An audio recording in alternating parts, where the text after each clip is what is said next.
സ്നേഹപ്പെട്ട എല്ലാവർക്കും വേറിട്ട കാഴ്ചകളിലേക്ക് സ്വാഗതം.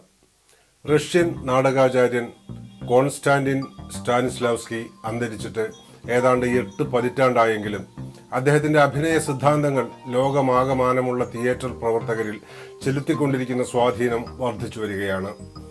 ഭാരതീയ നാട്യശാസ്ത്രത്തിൽ ഭരതമുനി എന്ന പോലെ ഈ അഭിനയ കുലപതി അതിവൈകാരികതയുടെ വ്യാജമായ കണ്ണുനീരിലും ആഹ്ലാദ പ്രകടനങ്ങളിലും മുങ്ങിക്കിടന്നിരുന്ന രംഗകലയെ യാഥാർത്ഥ്യ ബോധത്തിന്റെ അരങ്ങിലേക്ക് പിടിച്ചു കയറ്റി.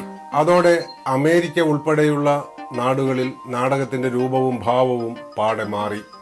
അഭിനയം ജീവിതത്തിൽ നിന്ന് വ്യത്യസ്തമായ ഒരു കലാപരിപാടിയല്ല എന്നും ജീവിതം തന്നെയാണ് എന്നും കാണികളും നടീനടന്മാരും പഠിച്ചു. റിഹേഴ്സൽ ഹാളുകളെ ലബോറട്ടറികളാക്കി മാറ്റിയ സ്റ്റാനിസ്ലാവ്സ്കിയെ മാതൃകയാക്കി കൊച്ചിയിലെ അഭിനയാർത്ഥികളെ ശരീരഭാഷ പഠിപ്പിക്കാനായി ആരംഭിച്ചിട്ടുള്ള ആക്ട് ലാബിന്റെ സ്ഥാപകൻ സജീവ് NK ആണ് വേറിട്ട കാഴ്ചകളിൽ ഇന്നത്തെ നമ്മുടെ അതിഥി.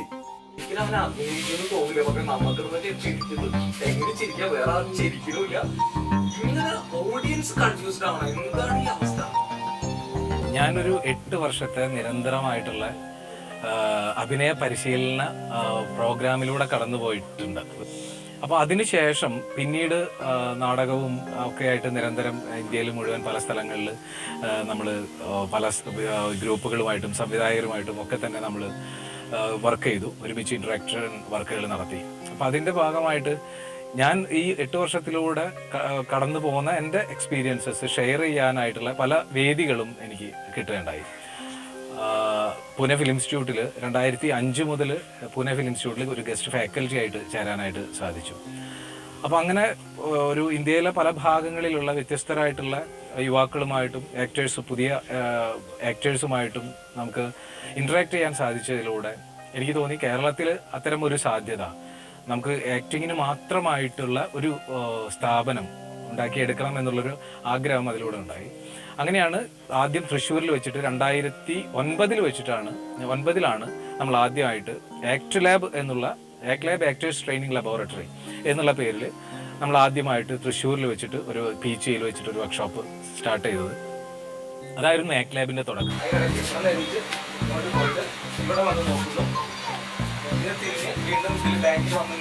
അങ്ങനെ വ്യത്യസ്തമായിട്ടുള്ള മൂവ്മെന്റ്സ് എനിക്ക് ഏറ്റവും കൂടുതൽ ബുദ്ധിമുട്ടേണ്ടി വന്നുള്ളത് നാടകത്തിൽ നിന്ന് വരുന്ന ആളുകളെ ഒക്കെയാണ്. കാരണം ഒരുപാട് അഭിനയം എന്ന് പറയുന്ന ഒരു സാധനത്തിൽ ഒരുപാട് ധാരണകളുമായിട്ടാണ് വരുന്നത്.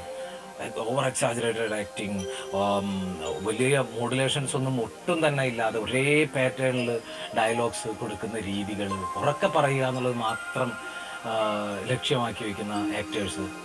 അത്തരത്തിലുള്ളൊരു അഭിനയ സമ്പ്രദായങ്ങളെ രീതികളെ മാറ്റിയെടുക്കണം എന്നുള്ള ഇതാണ് ഞാനിപ്പോൾ ചെയ്തുകൊണ്ടിരിക്കുന്ന ഒരു കാര്യം. അതിനെ മാറ്റിയെടുക്കുക. അമിതമായിട്ട് വരുന്ന ജീവിതത്തിൽ അല്ലാത്തത് ജീവിതത്തിൽ കൂടുതലും വേണ്ട, കുറവും പാടില്ല.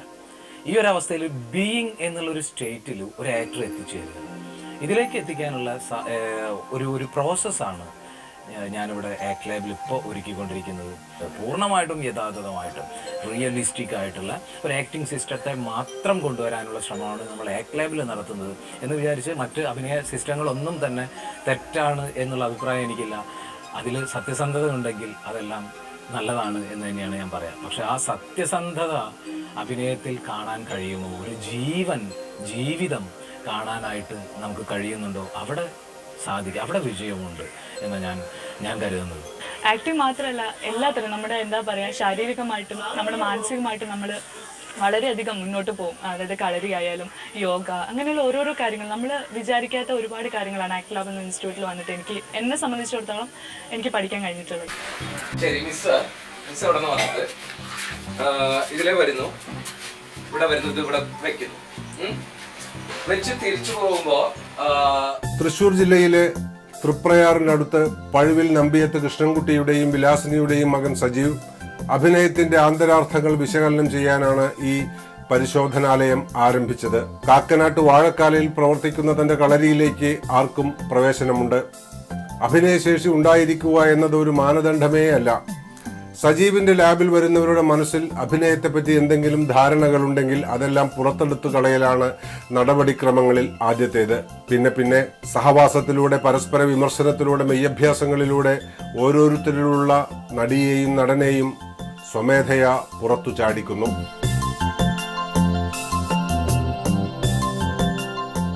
തൃശ്ശൂർ ജില്ലയിൽ ഒരു ചാഴൂർ എന്ന് പറയുന്ന ഒരു ഗ്രാമമാണ് എൻ്റെ നാട്.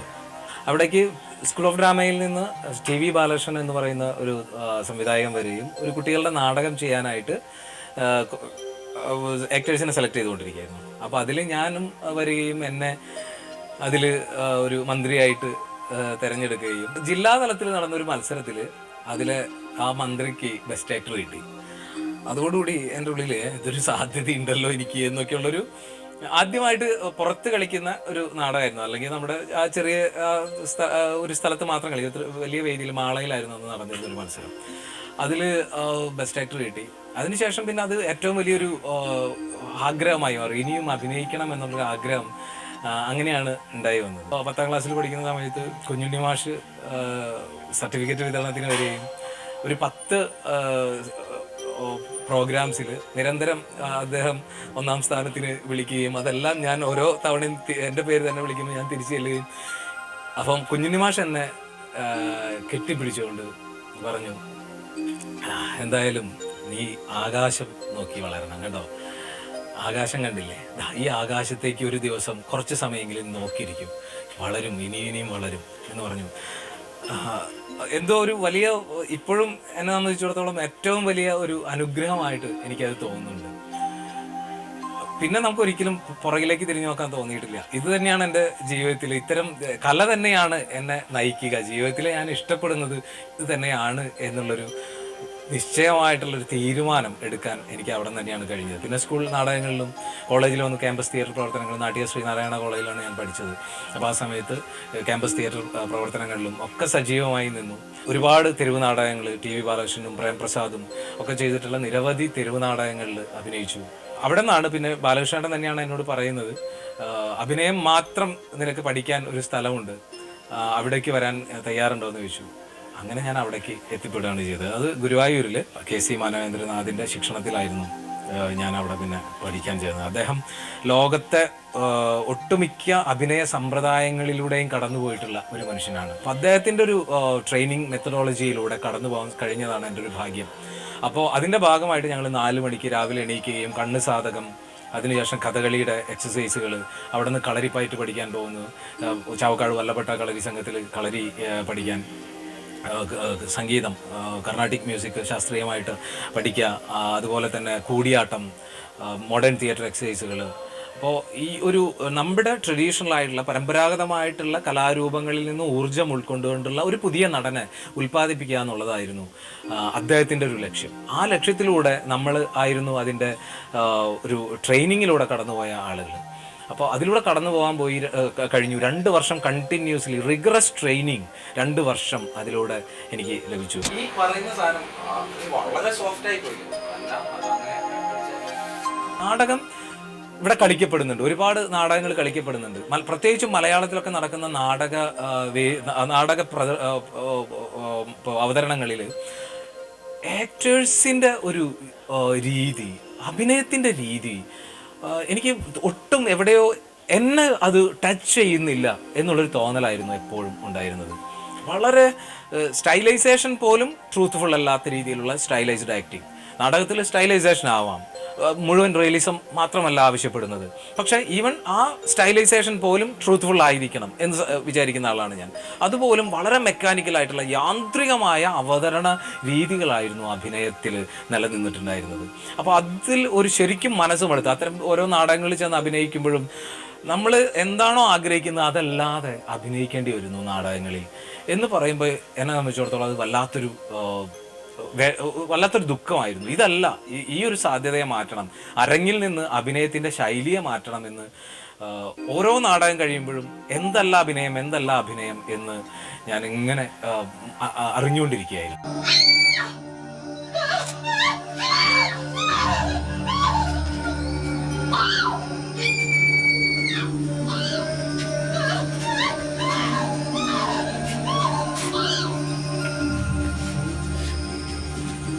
അഭിനയം പഠിപ്പിക്കാവുന്ന ഒരു കലയല്ല എന്നാണ് സജീവ് പറയുന്നത്.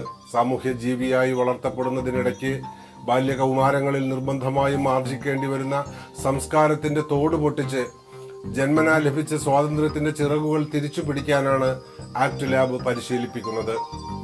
എല്ലാ ലജ്ജാശീലങ്ങളും അവിടെ കഴുകിക്കളയുന്നു.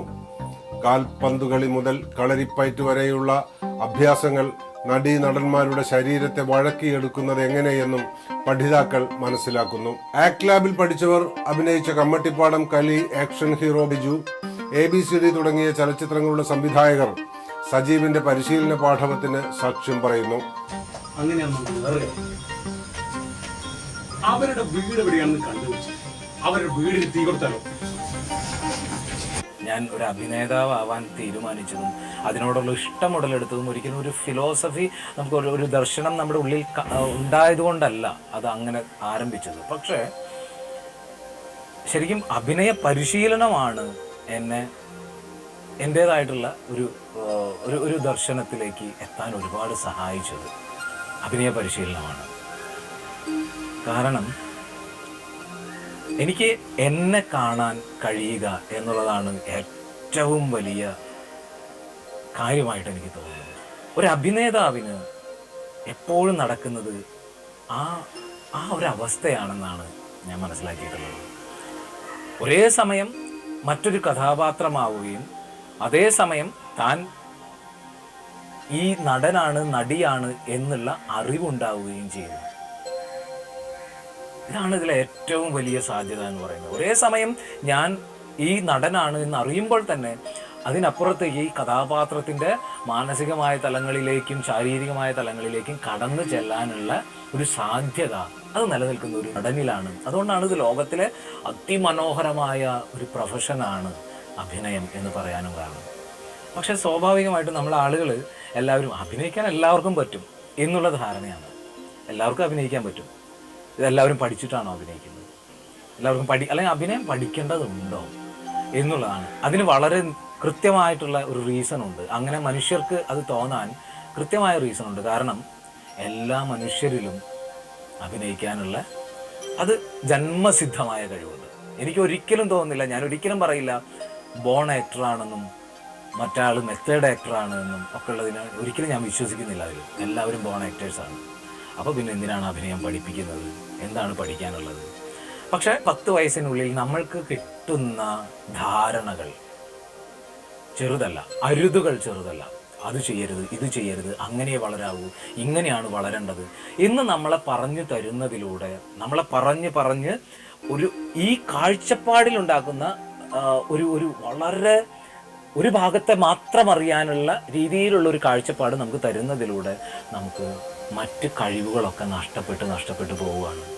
യഥാർത്ഥത്തിലുണ്ടായിരുന്ന ഒരു കൊച്ചു കുഞ്ഞിൻ്റെ സാധ്യതകളെയെല്ലാം 10 വയസ്സാകുന്നതിനിടയ്ക്ക് തന്നെ എല്ലാം അരിഞ്ഞു കളഞ്ഞിട്ടുണ്ട്. പ്രൂൺ ചെയ്യുക എന്ന് പറയില്ലേ, നമ്മൾ ഈ വൃക്ഷങ്ങളെ ഒക്കെ പ്രൂൺ ചെയ്ത് നമ്മൾക്ക് ഇഷ്ടമുള്ള ആകൃതിയിലാക്കുന്നത് പോലെ തന്നെ നമ്മളെയും ഈ സൊസൈറ്റിക്ക് എന്താണോ വേണ്ടത് അനുസൃതമായിട്ടുള്ള ജീവികളാക്കി മാറ്റുന്നുണ്ട്. ഞാൻ പറയാം, അഭിനയം പഠിപ്പിക്കേണ്ടതല്ല, നേരെ മറിച്ച് അഭിനയം കളഞ്ഞുപോയ എന്തോ ഒന്ന് അതിനെ കണ്ടെടുക്കലാണ്. ആക്ട് ലാബിൽ വന്ന സമയത്ത് എനിക്ക് ഒരുപാട് ബുദ്ധിമുട്ടുകളുണ്ടായിരുന്നു അഭിനയിക്കാനും. അഭിനയം അല്ലെങ്കിൽ പോലും എനിക്ക് സ്റ്റേജിൽ കയറാൻ തന്നെ ഒരുപാട് പേടിയും ക്യാമറയുടെ മുമ്പിൽ വരും ഒരുപാട് ഭയമുള്ള ഒരു സ്റ്റേറ്റിലാണ് ഞാൻ ആദ്യം ആക്ട് ലാബിൽ വരുന്നത്. അന്നൊട്ടും അഭിനയത്തിനോട് താല്പര്യമില്ലായിരുന്നു. ആക്ട് ലാബിൽ വന്ന് സാറിൻ്റെ ട്രെയിനിങ്ങിലൂടെയാണ് അതെല്ലാം ഒന്ന് റിലാക്സ് ആയി വന്നത്, വളരെ നോർമലായി വന്നത് ആ സമയത്താണ്. ഈ ആക്ടിങ്ങിൽ സംബന്ധിച്ച് കുറേ കൂടി ഫ്ലെക്സിബിളായി ഞാൻ സ്റ്റേജിലേക്ക് ഭയങ്കര ബലം പിടുത്തവും തുടങ്ങിയ ഒരുപാട് ബുദ്ധിമുട്ടുകളുണ്ടായിരുന്നു. പക്ഷേ അത് സാറിൻ്റെ ട്രെയിനിങ്ങിലൂടെ ആ ഒരു 45 ഡേയ്സ് കഴിഞ്ഞ് ഒരുപാട് റിലാക്സ്ഡ് ആയിട്ട് വളരെ നാച്ചുറലായി എനിക്ക് പെർഫോം ചെയ്യാൻ തുടങ്ങി. Sajeev sir is such a good person, a genuine person. He honestly cares about his students and follows up with his students, and he makes sure that the end of a course is not the end of your time at ACT Lab. He makes sure you do well in life and takes care of you for the rest of your life probably. As you can see, a lot of students here from years have been coming and that just shows what kind of a person Sajeev sir is. Yeah!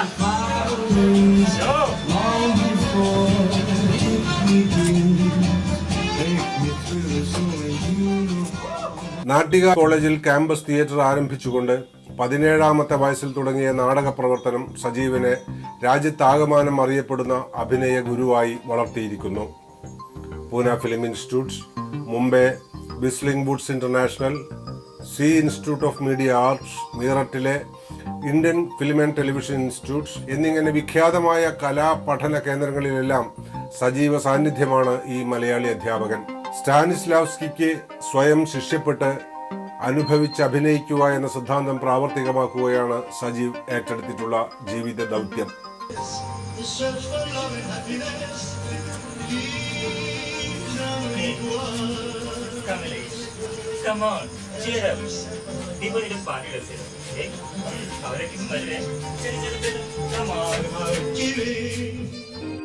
ഏഴ് മണിക്കാണ് ക്ലാസ്സുകൾ തുടങ്ങുന്നത്. ഒരു നടന്റെ ശരീരത്തിന്റെ സ്വാതന്ത്ര്യം, മനസ്സിന്റെ സ്വാതന്ത്ര്യം, ഈ സ്വാതന്ത്ര്യത്തിലേക്ക് എത്തിച്ചേരാനുള്ള എക്സസൈസുകളാണ് നമ്മൾ മോർണിംഗിൽ ചെയ്യുന്നത്.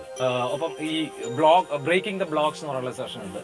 അപ്പം നമ്മുടെ ഒരു കട്ട പിടിച്ചു കിടക്കുന്ന ഒരുപാട് ധാരണകളെ, മിഥ്യാധാരണകളെ, പേടികളെ, നമ്മുടെ തന്നെ ഇൻഹിബിഷൻസ്, ഇതിനെയൊക്കെ നമുക്ക് മറികടക്കാവുന്ന തരത്തിൽ, അതിനെ അതിജീവിക്കാവുന്ന തരത്തിലേക്കുള്ള ബ്രേക്കിംഗ് ദ ബ്ലോക്സ് എന്ന് പറഞ്ഞുള്ള ഒരു എക്സസൈസ് ഒരു രീതികളുണ്ട്.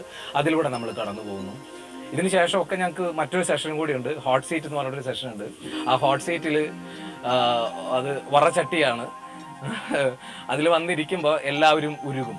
കാരണം നമ്മൾ ചെയ്തു പോകുന്ന ദൈനംദിന ജീവിതത്തിൽ നമ്മൾ ചെയ്തു പോകുന്ന ഓരോ ആക്ടിവിറ്റീസിനെയും സ്വന്തം സുഹൃത്തുക്കൾ നഖശികാന്തം വിമർശിക്കുന്ന കാര്യം നമ്മുടെ മുന്നിൽ നമ്മൾ കേൾക്കേണ്ടി വരും. ഏറ്റവും അടുത്ത സുഹൃത്തായിരിക്കാം ഏറ്റവും കൂടുതൽ നമ്മളെ കണ്ടിട്ടുള്ളത്, ഒബ്സർവ് ചെയ്തിട്ടുള്ളത്. നിന്നിലുള്ള പ്രശ്നങ്ങൾ എന്താണെന്ന് തിരിച്ചറിഞ്ഞുകൊണ്ട് നിനക്ക് പറഞ്ഞു തരാൻ അയാൾ മാത്രമേ ഉണ്ടാവുള്ളൂ.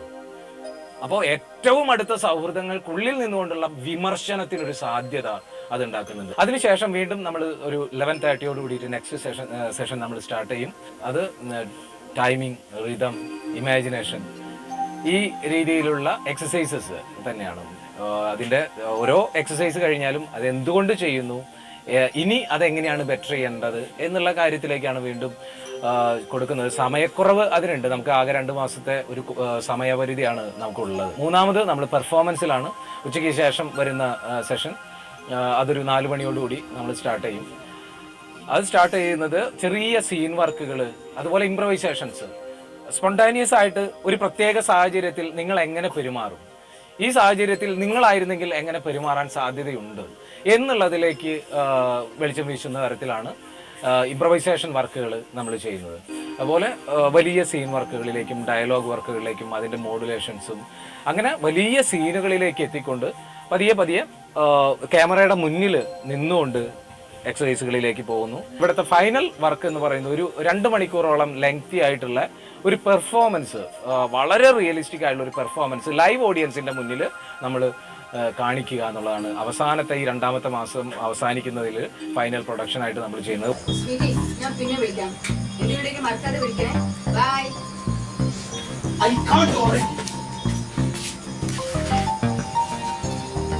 45 ദിവസത്തെ ഇൻറ്റൻസ് കോഴ്സ് അവിടെ ഞാൻ സെർവ് ചെയ്യുക. അത് 2 വിധത്തിലാണ് ഞങ്ങൾ ചെയ്തത്. എന്ന് പറഞ്ഞാൽ ഒരെണ്ണം ഫിസിക്കൽ, അങ്ങനെ ബോഡി ലാംഗ്വേജും അത് മുകളിലൊരു ഹാളുണ്ട്, നാടകത്തിൻ്റെ ഹാള്. ഒരുപാട് ആൾക്കാർ വരും. നമ്മളിപ്പോൾ ഒരു പുതിയ ചെറുക്കനാകുമ്പം ആൾക്കാരെങ്ങനെ വിചാരിക്കും, അയ്യോ ഇത്രയും ആൾക്കാരുണ്ട്, ശബ്ദമുണ്ട്, അതിനിടയ്ക്ക് ഞാൻ എങ്ങനെ പെർഫോം ചെയ്യും, അതൊക്കെ ആയിരിക്കും ആദ്യം വരുന്നത്, മനസ്സിൽ വരുന്നത്. അതായിരിക്കും ആ തടസ്സങ്ങൾ, ആ ഇൻസെക്യൂരിറ്റി ഒന്ന് കളയാനാണ് സാറിൻ്റെ ആദ്യത്തെ പ്രവർത്തനം എന്ന് വെച്ചാൽ ഒരു ഫിസിക്കൽ. പിന്നെ ഇൻറ്റേർണലൈസേഷൻ എന്ന് വെച്ചാൽ ഓരോ സീൻ നമ്മൾ ചെയ്യുമ്പം ആ ക്യാരക്ടർ എങ്ങനെ ഫീൽ ചെയ്യുന്നു, അത് ഫീൽ ചെയ്യാൻ പറ്റിയാൽ മാത്രമേ ഉള്ളൂ ഒരു കംപ്ലീറ്റ് ആക്ടർ ആകാൻ പറ്റുള്ളൂ.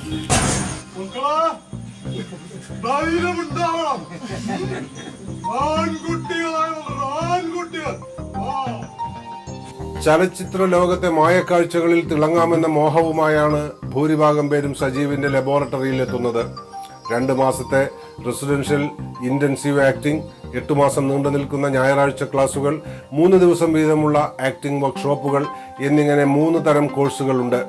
10 മുതൽ 60 വയസ്സുവരെയുള്ളവർ വിദ്യാർത്ഥികളായി എത്തുന്ന ആക്ട് ലാബിന്റെ പ്രസിദ്ധി ഇന്ന് രാജ്യമെങ്ങും പരന്നിരിക്കുന്നു.